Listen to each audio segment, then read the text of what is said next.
Hello बच्चों, आज हम देखेंगे कार्बोस पदार्थ, स्निग्ध पदार्थ और प्रथिनों का ऑक्सीश्वसन करके ऊर्जा प्राप्त करने की अभिक्रिया। सर्वप्रथम इस अभिक्रिया में अनेक प्रकीर्णों की सहायता से दैनिक आहार के कार्बोहाइड्रेट अर्थात कार्बोस पदार्थ का पाचन संस्थान में किया जाता है। तत्पश्चात इनका रूपांतरण ग्लूकोज में हो जाता है। इसी प्रकार प्रथिन का रूपांतरण अमीनो अम्ल में किया जाता है तथा स्निग्ध पदार्थ का विघटन होने पर स्निग्ध अम्ल बनता है। ग्लाइकोलिसिस प्रक्रिया के समय ग्लूकोज के एक अणु से पायरुविक अम्ल, एटीपी, NADH2 तथा पानी के क्रमशः दो अणु निर्मित होते हैं। इस प्रक्रिया में निर्मित पायरुविक अम्ल का रूपांतरण एसिटिल कोएंजाइम A के रूप में होता है।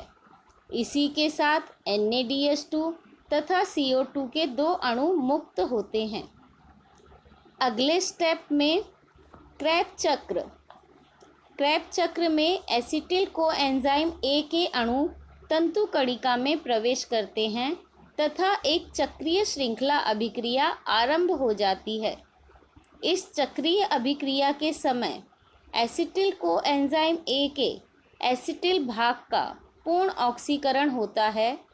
इस प्रक्रिया में कार्बन डाइऑक्साइड, पानी, NADH2, FADH2 तथा ATP के अणु मुक्त होते हैं।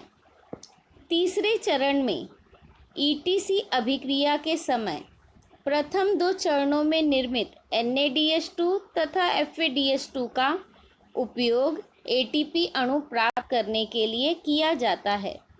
प्रत्येक NADH2 अणु से 3 ATP अणु प्राप्त किए जाते हैं तथा प्रत्येक FADH2 अणु से 2 ATP अणु प्राप्त किए जाते हैं।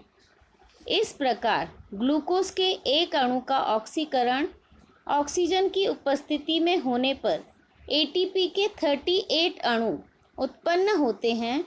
इस प्रकार कार्बोहाइड्रेट अर्थात कार्बोस पदार्थ से ऊर्जा प्राप्त की जाती है।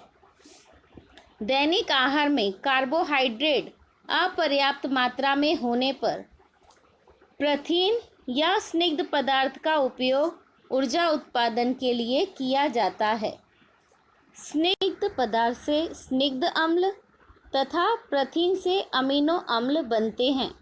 तत्पश्चात अमीनो अम्ल का रूपांतरण एसिटिल कोएंजाइम A के स्वरूप में किया जाता है।